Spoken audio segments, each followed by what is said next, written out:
Picture this. April 8th, 1940.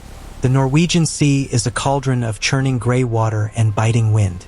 A lone British destroyer, just 1,300 tons, finds herself staring down the barrel of a 14,000-ton German heavy cruiser. The odds? About as good as bringing a knife to a gunfight. But what happens next becomes one of the most extraordinary acts of courage in naval warfare. So extraordinary that even the enemy captain who sank her would write to the British authorities through the Red Cross, recommending her commander for the highest honor Britain could bestow. This is the story of HMS Glowworm, the destroyer that rammed a cruiser 10 times her size, and the German captain who ensured the world would remember her sacrifice. Let me take you back to the beginning, back to when the Glowworm was just another ship in His Majesty's fleet. She was a G-class destroyer, laid down in 1934 at the John I Thornycroft and Company shipyard in Woolston, Southampton.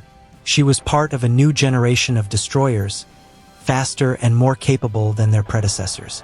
Her specifications were modest by the standards of capital ships. 323 feet in overall length. A beam of 33 feet. She displaced 1,883 long tons at deep load. Not exactly a leviathan of the seas. Her armament reflected her role as a destroyer. For 4.7-inch guns, 2 forward, 2 aft.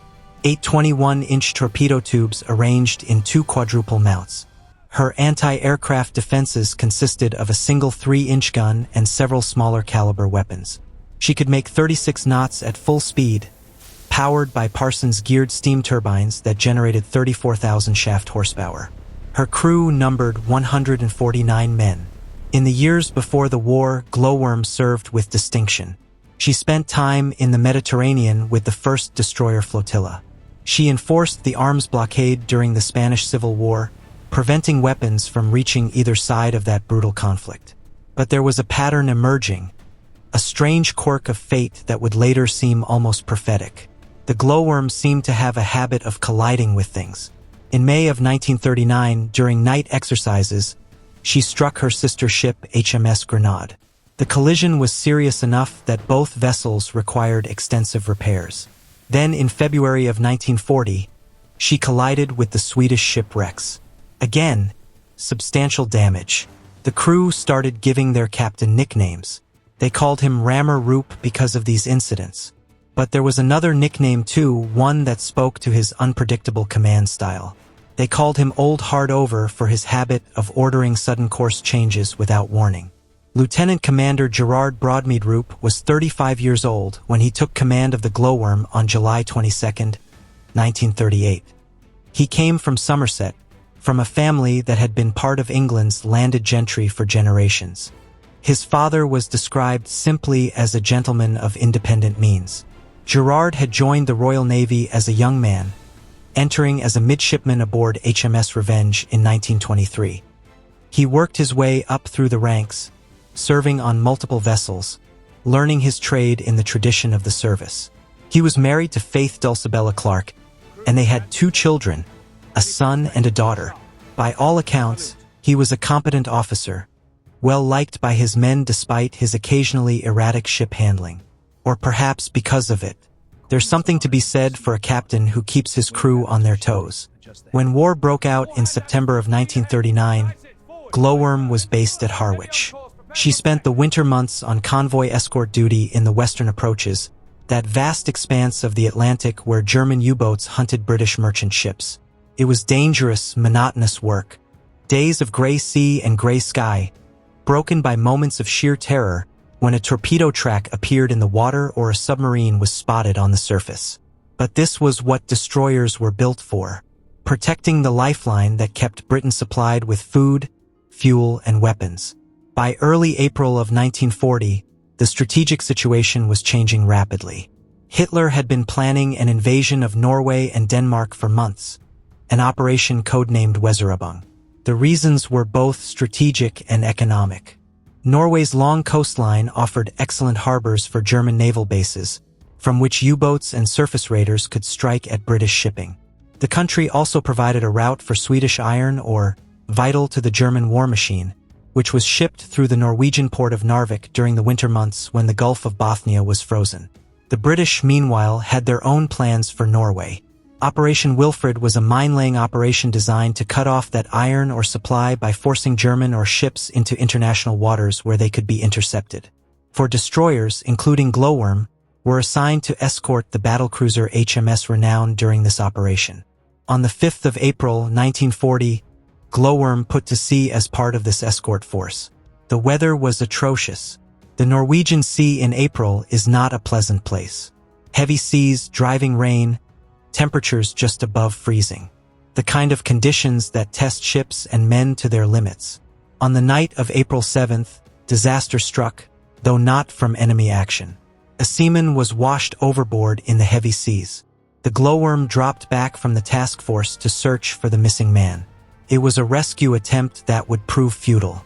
In those icy waters, even in a life jacket, a man would have only minutes before hypothermia set in. But you don't leave a man behind if there's any chance at all of saving him. That's the code of the sea, a code older than nations or navies. So as dawn broke on April 8th, the Glowworm was alone, separated from her task force, having abandoned the search for the lost seaman. Lieutenant Commander Roop ordered a course set to rejoin the Renown. The seas were still running high, the visibility poor. It was just after 8 in the morning when a lookout spotted shapes through the murk. Ships, 2 of them, destroyers, but not British destroyers. These were German vessels, the Z-11 Bernd von Arnim and the Z-18 Hans Ludemann. They were part of a German invasion force heading for Trondheim, one of several such forces that had put to sea as part of Operation Weserübung. And they were escorting something much larger, something that would soon loom out of the fog like a nightmare made of steel. Roop didn't hesitate. He had stumbled upon enemy warships, and his duty was clear. Engage, identify, report. He ordered Glowworm to battle stations and opened fire on the German destroyers. The range was about 8,500 yards when the first salvo went out. The 4.7-inch guns of the Glowworm began their rhythmic hammering, spitting shells across the gray water. The German destroyers, packed with invasion troops and knowing that a British battlecruiser was somewhere in the area, immediately sent out a distress call to their escort and attempted to disengage. They turned away into a rain squall, using the reduced visibility to break contact. One of them, the Bernd von Arnim, was hit by fire from the Glowworm and suffered some damage to her superstructure, though this came as much from the heavy seas as from British shells. Roop faced a decision. The smart play would have been to let them go, to report their position and let heavier units deal with them. But Roop was aggressive, and he sensed an opportunity. If these destroyers were trying to lead him away from something, that something was worth finding. He gave chase, following them through the rain squall. It was a calculated risk. He knew he might be heading into a trap, but the potential intelligence value of discovering the main German force outweighed the danger. At least, that's what he must have been thinking. We'll never know for certain. What we do know is that when the Glowworm emerged from the rain squall, she found herself face to face with the Admiral Hipper. Let me tell you about the Admiral Hipper, because understanding just how outmatched the Glowworm was requires understanding what she was up against. The Admiral Hipper was the lead ship of her class, a modern heavy cruiser named after Admiral Franz von Hipper, who had commanded German battlecruisers at the Battle of Jutland in 1916. She had been laid down at the Blohm and Voss shipyard in Hamburg in July of 1935 and commissioned into the Kriegsmarine in April of 1939. She was 665 feet long with a beam of nearly 70 feet and displaced over 18,000 tons fully loaded. That made her more than 10 times the size of the Glowworm. 10 times. Her armament was formidable. 8 8-inch guns in 4 twin turrets, 2 forward and 2 aft. 12 4.1-inch guns in 6 twin mounts for anti-aircraft and secondary battery work. 12 torpedo tubes, and dozens of smaller caliber anti-aircraft weapons.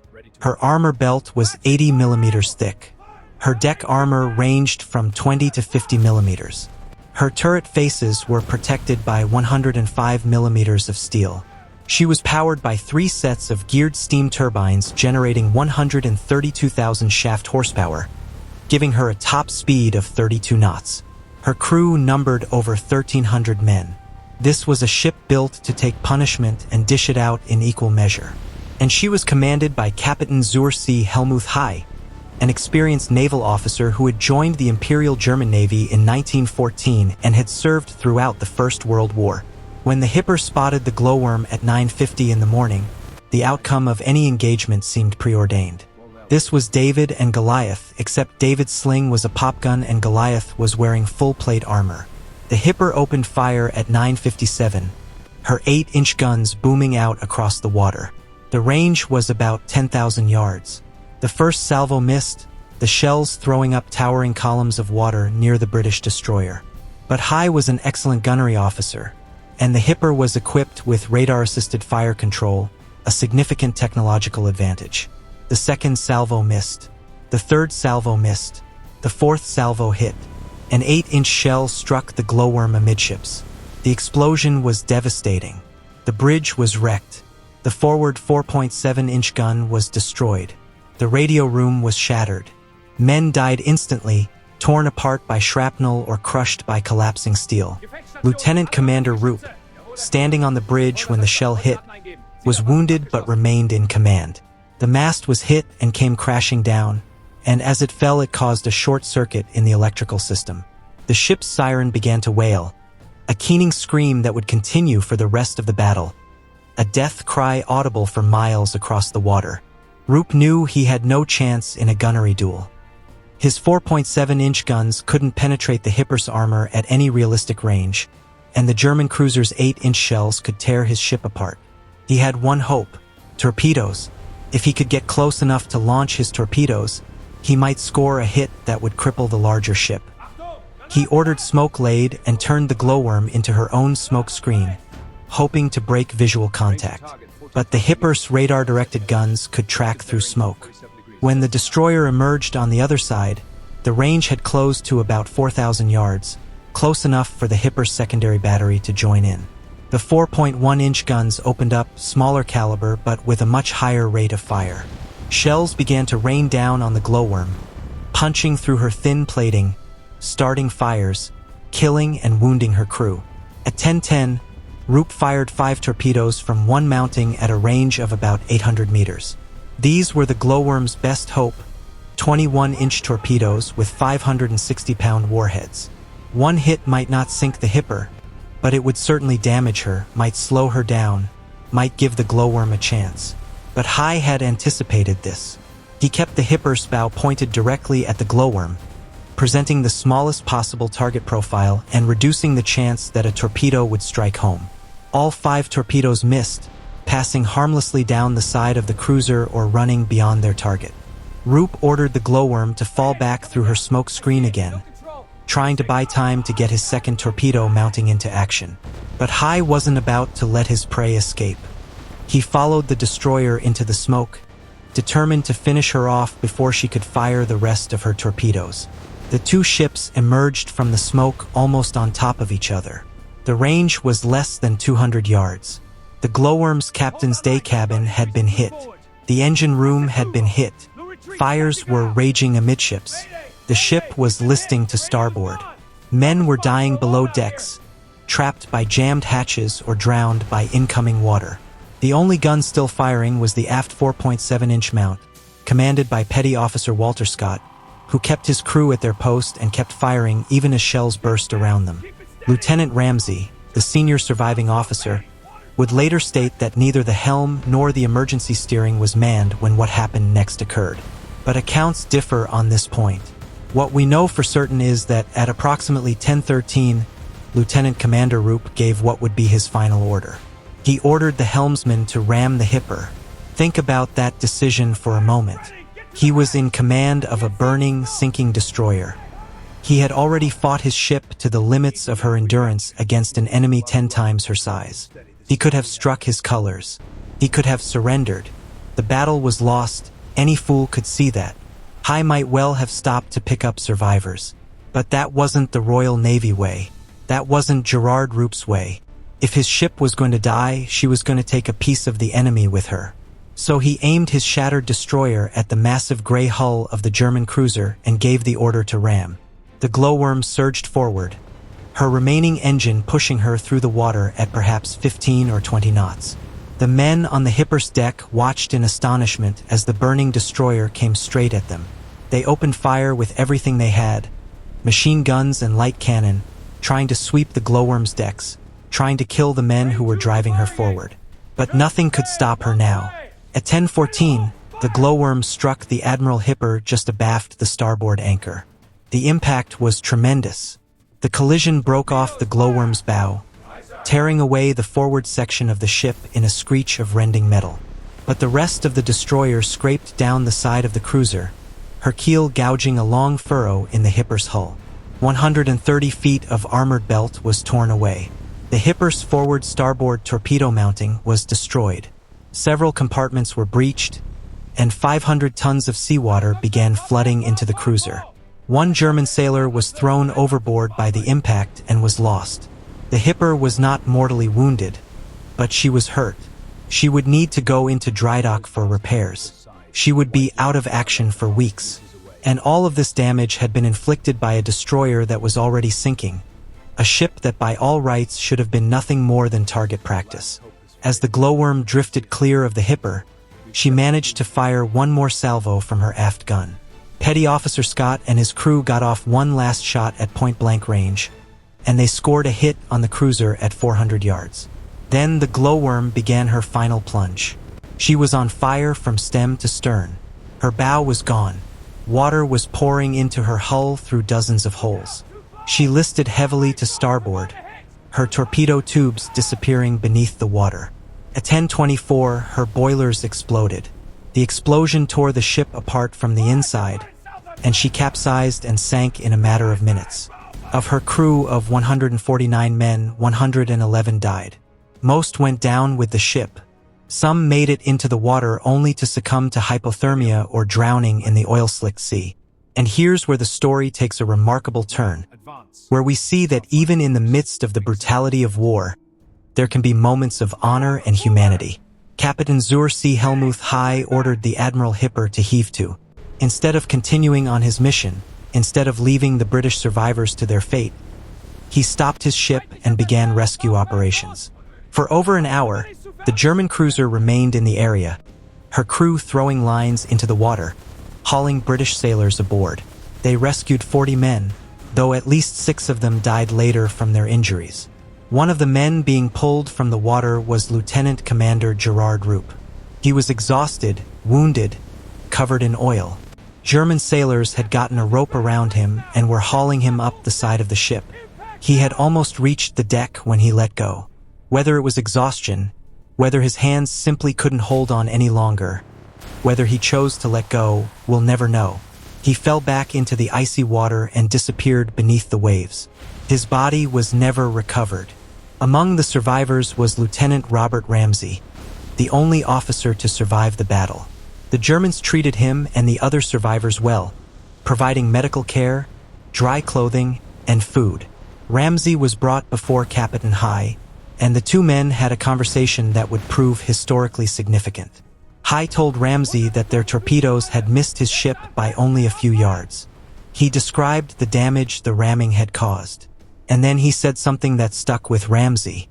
He said that Captain Rupp had been a very brave man. The survivors were taken first to Trondheim, where the Hipper deposited the invasion troops she had been escorting.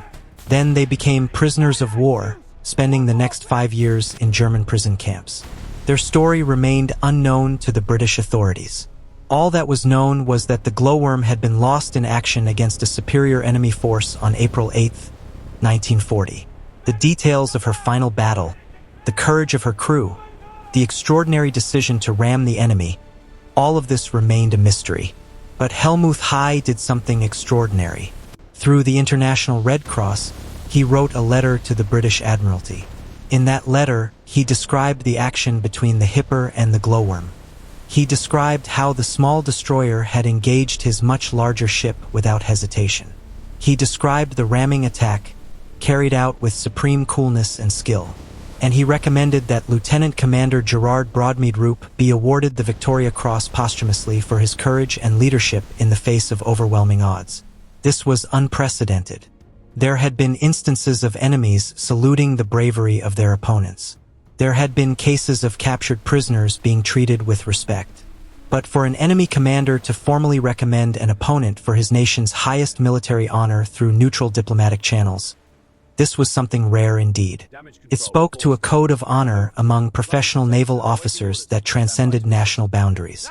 Hai recognized that what he had witnessed was something exceptional, an act of courage that deserved to be remembered and honored regardless of which flag flew over it. The letter made its way through the Red Cross to Britain, but there it encountered a problem. The Victoria Cross, Britain's highest award for gallantry in the face of the enemy, has strict criteria for recommendation. Normally, the recommendation must come from an officer of regimental level or higher, and it must be supported by the testimony of 3 witnesses. Gerard Roop was dead. His ship was at the bottom of the Norwegian Sea. There were no British officers of rank who had witnessed his actions. How could the criteria be met? The War Office wrestled with this question. They had a letter from an enemy commander describing an act of extraordinary bravery. They had the word of a German naval captain, yes, but that captain was by all accounts a man of honor who had no reason to lie. And if his account was true, then what Gerard Roop had done was exactly the kind of action the Victoria Cross was meant to recognize. Eventually, a decision was made.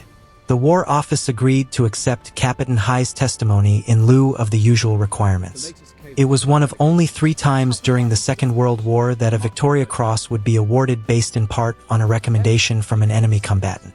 The other 2 cases were Thomas Frank Durant, who earned his VC during the raid on St. Nazaire, and Lloyd Trigg, who was recommended by the German U-boat captain he had attacked.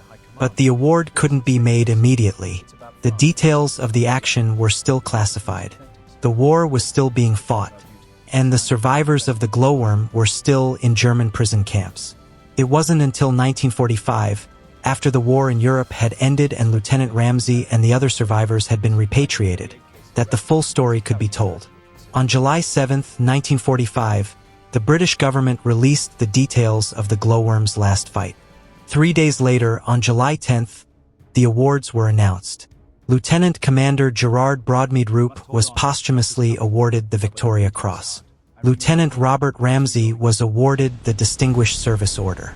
Engine room artificer Henry Gregg, who had gone down to the boiler room to let off steam to prevent an explosion as the ship sank, was awarded the Conspicuous Gallantry Medal. Petty Officer Walter Scott, who had kept his gun firing until the very end, received the Conspicuous Gallantry Medal. Able Seaman Reginald Merritt also received the Conspicuous Gallantry Medal for his actions during the battle. The citation for Roop's Victoria Cross read in part, "The glowworm, badly stove in forward and riddled with enemy fire, heeled over to starboard, and the commanding officer gave the order to abandon her. Shortly afterwards she capsized and sank. The Admiral Hipper hove to for at least an hour picking up survivors. But the loss of life was heavy, only 31 out of the glowworm's complement of 149 being saved. Full information concerning this action has only recently been received, and the Victoria Cross is bestowed in recognition of the great valor of the commanding officer who, after fighting off a superior force of destroyers, sought out and reported a powerful enemy unit, and then fought his ship to the end against overwhelming odds, finally ramming the enemy with supreme coolness and skill. On February 12, 1946, Gerard Roop's widow, Faith, was presented with his Victoria Cross at a ceremony at Buckingham Palace. She would later remarry after the war, and she lived until 2001, dying at the age of 94. Gerard Roop's Victoria Cross remained in private hands, in the possession of his family. It's not currently on public display, a small piece of metal that represents an extraordinary act of courage. But what about the ships? What became of the glowworm and the Admiral Hipper after that fateful April morning? The glowworm, of course, lies at the bottom of the Norwegian Sea, somewhere in the coordinates 64 degrees 27 minutes north, 6 degrees 28 minutes east. She's a war grave, the final resting place of 111 men who gave their lives in service of their country. Over the decades, there have been efforts to locate the wreck, to document it, to ensure it's protected and respected. In 2024, Norwegian authorities announced plans to erect a memorial to honor the crew of the glowworm. The memorial would be located near the site of the battle, a permanent reminder of the forgotten heroes who fought against impossible odds. The Admiral Hipper, meanwhile, survived the war, but only just. After the damage from the glowworm was repaired, she returned to active service and had a busy war. She participated in commerce raiding in the Atlantic, attacking British convoys and sinking multiple merchant ships. She fought in the Battle of the Barents Sea on New Year's Eve 1942, where she engaged British cruisers and destroyers escorting convoy JW-51B. The battle was a tactical German victory in some ways, but it was a strategic disaster. Hitler was so furious at what he perceived as the Kriegsmarine's failure to intercept Allied convoys that he ordered all German surface ships to be decommissioned and scrapped, with resources to be diverted to U-boat production. The order was eventually rescinded, but the damage to morale and to the Navy's confidence was severe. The Hipper was recommissioned in 1944 and spent the final year of the war evacuating refugees from East Prussia as the Soviet Red Army advanced. She rescued thousands of German civilians and soldiers, carrying them to safety in the West. But by 1945, the end was near. On April 3rd, British RAF bombers attacked the harbor at Kiel where the Hipper was docked at the Germaniawerf shipyard. One bomb hit the ship but failed to penetrate her armor deck, killing 6 crew members. Then, on the night of April 9th, the RAF returned with 591 heavy bombers. The Admiral Hipper was hit by 3 bombs. The damage was catastrophic. The ship's crew began loading ammunition aboard with the idea that she might serve as a floating battery to help defend Kiel. But it was hopeless. At 4:25 on the morning of May 3rd, 1945, just 5 days before the war in Europe officially ended, her crew scuttled the wrecked ship at her moorings. They opened her sea cocks and let the water in, sending her to the bottom in the very harbor where she had been born. After the war, in July of 1945, the Admiral Hipper was raised from the harbor floor. She was towed to Heikendorfer Bay, and over the next several years, from 1948 to 1952, she was broken up for scrap. The steel that had once formed a proud warship was cut apart and recycled. Her bell was preserved and placed on display at the National Maritime Museum in Greenwich, a small reminder of the ship's existence. And what of Helmuth High, the German captain who recommended his enemy for a medal? He continued to serve throughout the war, eventually becoming the commanding admiral of small naval combat forces, which included mini-submarines and combat divers. He received the Knight's Cross of the Iron Cross in January of 1941. After the war, he didn't fade into obscurity. Instead, he became involved in German politics and military affairs. In 1961, the Bundestag, West Germany's parliament, elected him unanimously as the ombudsman for the military, essentially a civilian oversight position for the newly formed Bundeswehr. He served in this role until 1964, when he resigned after a controversy over articles he had written warning about the risk of the German military becoming isolated from civilian society. He died on November 10, 1970, at the age of 75, and was buried in Wiesbaden. His grave is in a section of the cemetery that contains the graves of many German military officers from both world wars. There's a question that lingers over this story, a question that's worth examining. Why did Gerard Rupp make the decisions he did that morning? He could have broken off the engagement when he first encountered the German destroyers. He could have radioed their position and withdrawn. He could have surrendered when his ship was crippled and on fire. Any of these choices would have been defensible, even prudent. But he didn't make those choices. Instead, he chased the German destroyers even though he suspected they were leading him toward heavier units. He engaged the Admiral Hipper even though he knew his ship couldn't win a gunnery duel. And when all seemed lost, he ordered his ship to ram the enemy, knowing it would mean the death of his vessel and likely his own death as well. Why? The simple answer is duty. Gerard Rupp was a Royal Navy officer, and the Royal Navy had certain expectations. When you encountered the enemy, you engaged. You fought your ship to the limits of her capability. You did your duty regardless of the odds. This was the ethos that had been drilled into every British naval officer since the days of Nelson. The more complex answer is that in that moment, facing overwhelming force, Gerard Rupp chose to inflict damage on the enemy in the only way he could. He couldn't win a gunnery duel. His torpedoes had missed. His ship was dying. But he could ram, and in ramming he could hurt the enemy, could force them to spend time and resources on repairs, could perhaps delay their mission, could ensure that the glowworm's loss wasn't entirely in vain. It was a calculated decision made in the midst of chaos and fire and death. It was an act of defiance, and it was an act of courage. There's a tendency in modern warfare to focus on technology, on radar and guided missiles and stealth and electronic warfare. All of these things are important, certainly, but the story of the glowworm reminds us that, in the end, wars are fought by people. By men and women who have to make impossible decisions under unimaginable pressure. By captains who have to choose between caution and aggression, between survival and duty.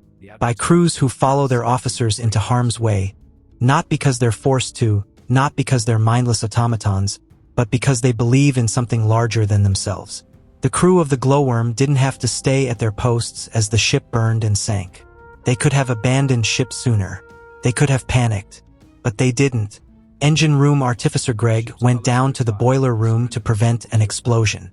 Petty Officer Scott kept his gun firing. The men who survived helped their shipmates into the water, tried to keep spirits up in the freezing sea, waited for rescue that might never come. That's courage too, maybe a more important kind of courage than the dramatic act of ramming an enemy cruiser. And there's another aspect of this story that's worth noting, something that speaks to a different kind of courage. Helmuth High didn't have to write that letter. He didn't have to recommend Gerard Roop for the Victoria Cross. His own report to his superiors would have been sufficient. He could have simply described the action, noted the damage to his ship, and moved on. But he chose to do something more. He chose to acknowledge the exceptional courage of his enemy, to ensure that Roop's sacrifice would be remembered and honored. In an age of total war, when atrocities were being committed on a massive scale, when the distinction between combatant and civilian was being erased, this was an act that harkened back to an older code of honor. It didn't undo the horror of the war. It didn't save lives.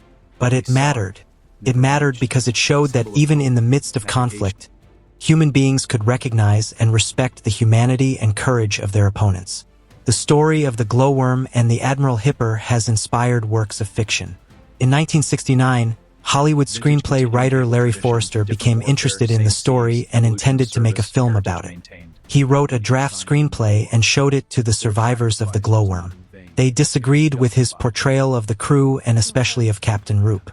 Forrester then turned his work into a novel, retitled The Battle of the April Storm, with fictional characters and a fictionalized version of the story. The film was never made, which is perhaps a shame. This is a story that deserves to be more widely known. A story that has all the elements of great drama. The underdog facing impossible odds. The act of desperate courage. The chivalry of the enemy. The posthumous recognition. It's the stuff of legend, except it really happened. Today, HMS Glowworm is commemorated in several ways. There's a memorial to Lieutenant Commander Roop in St. Petrock's Church in Dartmouth. His name appears on the Portsmouth War Memorial, along with the names of all those who died in the service of the Royal Navy and have no known grave. And in Norway, there are efforts to create a permanent memorial near the site where the battle took place, on the remote island of Kea. It's a fitting tribute, a recognition that the sacrifice of the glowworm's crew should not be forgotten, even more than 80 years after the event. The story serves as a reminder of the human cost of war. 111 men died that morning. They were sons and husbands and fathers and brothers. They had lives and dreams and plans for the future. All of that was taken from them in a few brief minutes of fire and steel and icy water. For what? For king and country, we say. For duty and honor. But in the end, each man who died on the glowworm died for his shipmates, for the men standing next to him at the gun or the torpedo mount or the engine room controls. That's what it comes down to in combat. Not grand ideals, but the simple desire not to let your mates down, not to fail the men who are depending on you. And perhaps that's the real lesson of the glowworm story. Not that ramming the enemy is a good tactical decision, because it obviously isn't. Not that destroyers can take on heavy cruisers, because they can't. But that courage and leadership matter. That the decisions of a single officer can inspire an entire crew to extraordinary acts. That even in the face of certain death, human beings are capable of remarkable bravery. Gerard Roop had no way of knowing that his actions would be remembered. He had no way of knowing that the enemy captain would recommend him for the Victoria Cross. He couldn't have known that his story would be told and retold for decades after his death. He simply did what he thought was right in that moment, made the best decisions he could with the information he had, and fought his ship until there was nothing left to fight with. There's a postscript to this story that's worth mentioning. Gerard Roop's Victoria Cross was the first awarded for action in the Second World War, though it wasn't gazetted until after the war ended. But by any measure, the action on April 8, 1940, was one of the earliest acts of valor in that conflict. The war had been going on for 7 months at that point, the phony war as it was called, when very little actual fighting was taking place on the Western Front. But in the Norwegian Sea, in the cold gray waters off the coast of Norway, real combat was happening. Men were fighting and dying, ships were sinking, and the course of the war was being shaped by these encounters. If the glowworm had not delayed the Admiral Hipper, even by an hour, if Roop had not reported the position of the German invasion force, would it have made a difference to the larger campaign? Probably not. Norway fell to the Germans despite British efforts to intervene. But at the tactical level, at the human level, it mattered. The survivors of the glowworm knew they had done their duty. The men who died knew, in their final moments, that they had fought bravely against overwhelming odds. So what do we take away from this story? What does it mean for us today, more than 80 years after the event? Perhaps it's simply this, that courage takes many forms, that honor can exist even between enemies, that individual actions, even in the midst of vast global conflicts, matter, that the men and women who serve in the armed forces, who put themselves in harm's way, who make the ultimate sacrifice, deserve to be remembered and honored. The glowworm and her crew have become part of naval legend, not because they won a great victory, but because they exemplified the best qualities of their service: courage, determination, loyalty, the willingness to do one's duty regardless of the cost. These are timeless values, as relevant today as they were in 1940, and they're worth remembering. The Norwegian Sea is a cold and unforgiving place. The wreck of HMS Glowworm lies in the dark at coordinates that we know with some precision. But the exact location doesn't matter as much as what the wreck represents. It's a memorial to 111 men who died doing their duty. It's a reminder of a time when the world was at war and the outcome was far from certain. It's a monument to courage in the face of impossible odds. And somewhere, perhaps in a family collection, perhaps in a safety deposit box, there's a small bronze cross hanging from a crimson ribbon. The Victoria Cross awarded to Lieutenant Commander Gerard Broadmead Roop. It's a simple piece of metal, cast from the bronze of Russian cannons captured during the Crimean War in the 1850s. But it represents something far more than its material value. It represents the gratitude of a nation to a man who gave everything. It represents the recognition that what he did mattered, that his sacrifice was not in vain. And remarkably, uniquely, it represents the respect of an enemy who recognized courage when he saw it and chose to honor it. That's the story of HMS Glowworm, the destroyer that rammed a cruiser 10 times her size. The captain who was recommended for the highest honor by the enemy who killed him. The crew who fought to the last against impossible odds. It's a story of courage and sacrifice and honor. And it's a story worth remembering.